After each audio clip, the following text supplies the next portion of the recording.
Hello à tous, j'espère que vous allez bien. Aujourd'hui je vais revenir sur mes valeurs pour 2024. Alors tenez-vous bien, j'ai déjà tout en portefeuille, comme ça c'est assez simple pour vous, vous devez les connaître. Donc on va revenir une par une. Donc le premier dossier, roulement de tambour, c'est Rubis, qui va donner ses résultats là, semestriels le 7 septembre. Et Rubis, c'est vraiment le mauvais choix de 2023.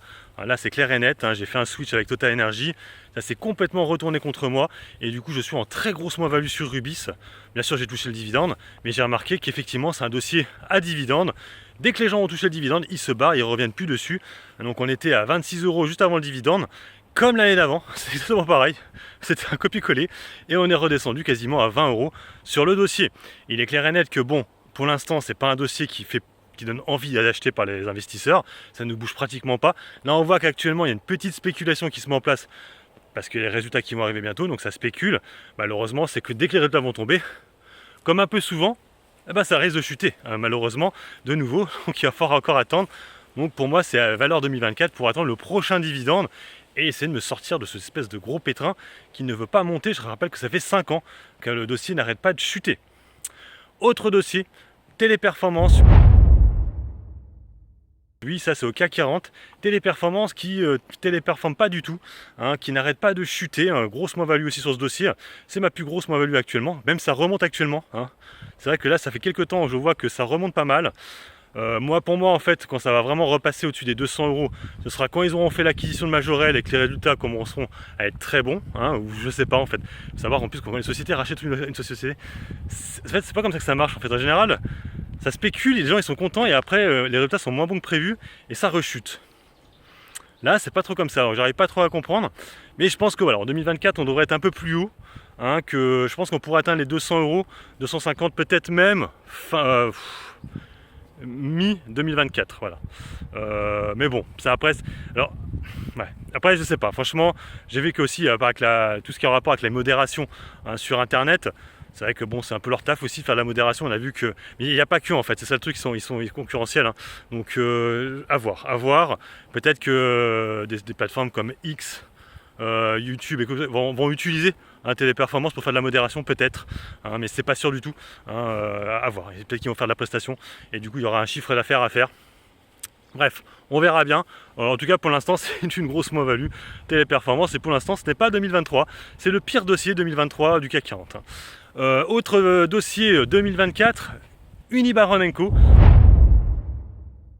Unibaron-Co, pourquoi un peu comme pour Rubis, avec je joue le retour du dividende pour 2024. Les résultats sont pas trop mauvais, mais le dossier patine, ça ne veut pas repartir.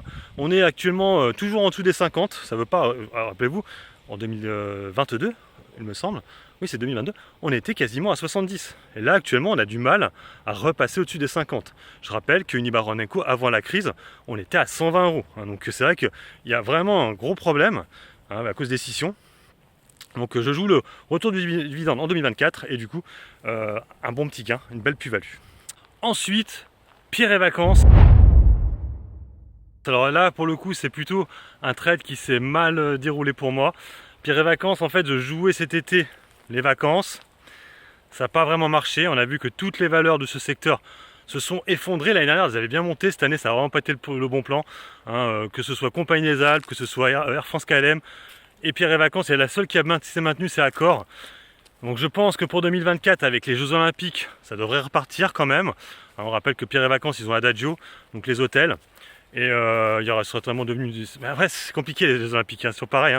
Peut-être qu'en 2024 ça va être la grosse catastrophe, ça va être très mal géré et que du coup il n'y aura rien, on ne sait jamais. Donc bon bref, c'est de la spéculation pour le coup, c'est un dossier un peu compliqué, Pierre et Vacances. Mais je le tente quand même, je vais garder ma position dessus, même si effectivement là j'ai une très grosse moins-value dessus. Je crois que c'est même ma plus grosse moins-value de portefeuille, j'ai quasiment 25% de moins-value sur le dossier. Je l'ai quasiment pris au top, c'est là quasiment, pratiquement. J'ai attrapé qu'une fois à la baisse et puis ouais, ce temps-là j'attends, mais ça baisse tout le temps. Dernier dossier, pas les moindres, ce n'est pas une action, c'est les crypto-monnaies, c'est le Bitcoin.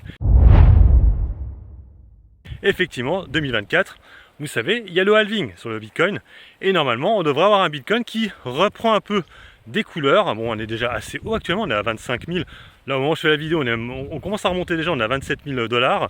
On pourrait aller chercher facilement les 50 voire 60 000 $ avec le halving du Bitcoin. Et bien sûr, les autres crypto-monnaies pourraient suivre derrière. À chaque fois qu'il y a du halving, à chaque fois c'est plutôt bien monté. Donc pareil, ça pourrait se tenter. Après, faites très attention, c'est très spéculatif les crypto-monnaies. Et je vous rappelle que c'est pas parce que vous l'avez sur un portefeuille que vous avez l'argent, hein. Mettez-le bien sur une clé si vous avez des grosses sommes. Si vous avez des petites sommes, c'est pas vraiment gênant comme moi.